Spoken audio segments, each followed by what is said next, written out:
Jadi Ibu memberi garis bawah kalau kita bicara proses inovasi, mulai dari inspirasi, kemudian penggalian ide, pengembangan ide menjadi produk barang atau jasa, sampai ke difusi atau komersialisasi. Ibu menggarisbawahi begitu banyak tantangan yang dihadapi pada tahap akhir ya Bu, tahap komersialisasi dari produk itu? Mungkin saya mengatakan, kalau Ibu mengatakan dengan bahasa-bahasa tadi ya, ada diffusi dan lain sebagainya. Saya melihatnya sebagai begini. Setelah kita punya sistem nih, sistemnya tadi ada sistem konsumen gitu. Outputnya apa contoh? Research. Adakah research untuk UMKM? Setahu saya tidak ada. Tidak jelas dalam hal ini. Padahal research itu bisa shopping behavior. Maksud Ibu UMKM melakukan riset? Oh tidak, dalam arti pendampingannya atau inovasinya adalah membuat satu sistem yang sesuai dengan bisnis proses. Jadi nanti misalnya ya Ibu ya, nanti outputnya seperti apa sih yang saya bayangkan dalam inovasi ini? Departemen Perdagangan, gitu kan?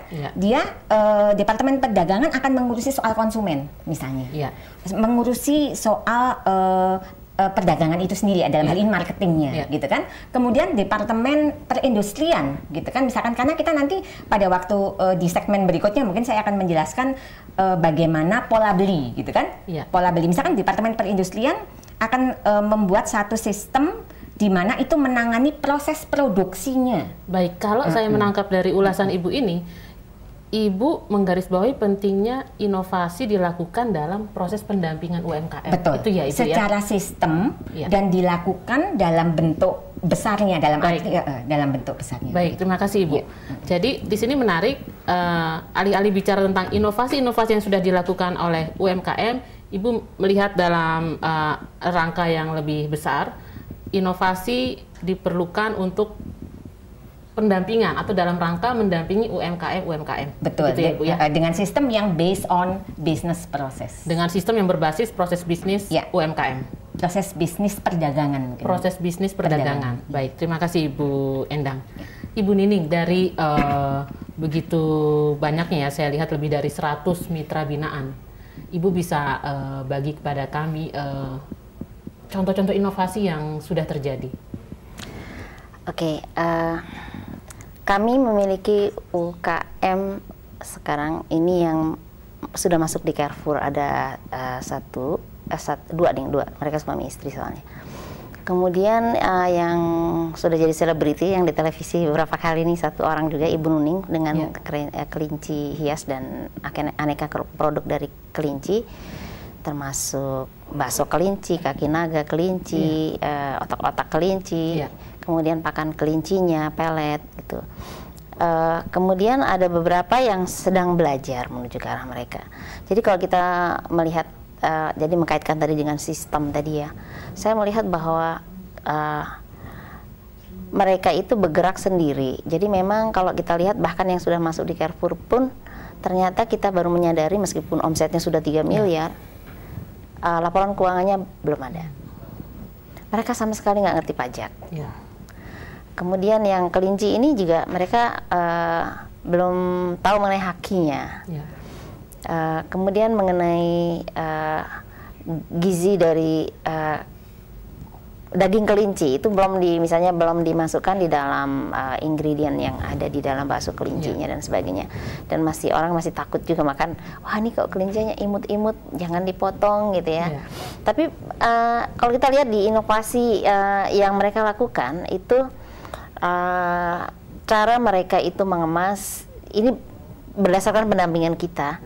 Jadi mereka kita biarkan untuk membuat leaflet, kemudian bahkan kita memasarkan lewat e-commerce sekarang. Kami ajari mereka untuk bisa memberikan cerita di dalam produk mereka, sebab pembeli itu sekarang makin pintar dan mereka hanya mau membeli produk-produk yang tidak melanggar lingkungan misalnya, kemudian memberikan upah yang memadai, tidak mempekerjakan anak-anak di bawah usia dan sebagainya, dan itu yang kita kemas. Jadi setiap kali kita pergi kemana-mana kita cerita di sini bahwa inilah yang terjadi. Jadi saat ini misalnya kami juga selain mitra binaan kami langsung, kan kami juga ada mitra binaan yang tidak langsung yang ada di seluruh Indonesia karena kami bekerja sama dengan lembaga keuangan mikronya. Jadi yang terjadi adalah mereka itu kalau memang dia berhubungan dengan lembaga keuangan, biasanya mereka lebih profesional dibandingkan dengan mereka yang menjadi mitra binaan departemen atau dinas. Karena yang jadi mitra binaan departemen atau dinas itu biasanya mereka memiliki mental subsidi gitu. Jadi kalau dia sudah dibina, ya dia harus memperoleh hak untuk dibina terus. Jadi nggak pernah sebetulnya dia dientaskan. Jadi menurut saya mereka sudah masuk di comfort zone situ. Nah, disinilah kita kadang-kadang mencoba agitasi mereka supaya mereka tuh mau dilepaskan dan mau melepaskan diri. Dan inilah sesuatu yang saya pikir tidak gampang, tidak gampang bagi UKM karena mereka merasa sekarang kan jadi anak emas dalam tanda kutipnya pemerintah, semua bergerak ke sana. Dan yang lebih konyol lagi, kalau kadang-kadang saya lihat yang membina juga sebetulnya nggak ngerti sama sekali apa yang harus dilakukan. Baik, menarik sekali kalimat terakhir dari Ibu Nining. Yang membina kadang ya tidak tahu sebetulnya, tidak mengetahui apa yang perlu dibina. Kita akan lihat dari pertanyaan tentang inovasi-inovasi apa yang dilakukan UMKM, pembicaraan kita malah angkat ya lebih ke atas pendampingan UMKM dan sistem yang menunjang inovasi UMKM. Pemirsa, kita akan jeda sejenak, perhatikan tayangan yang berikut ini. Terima kasih.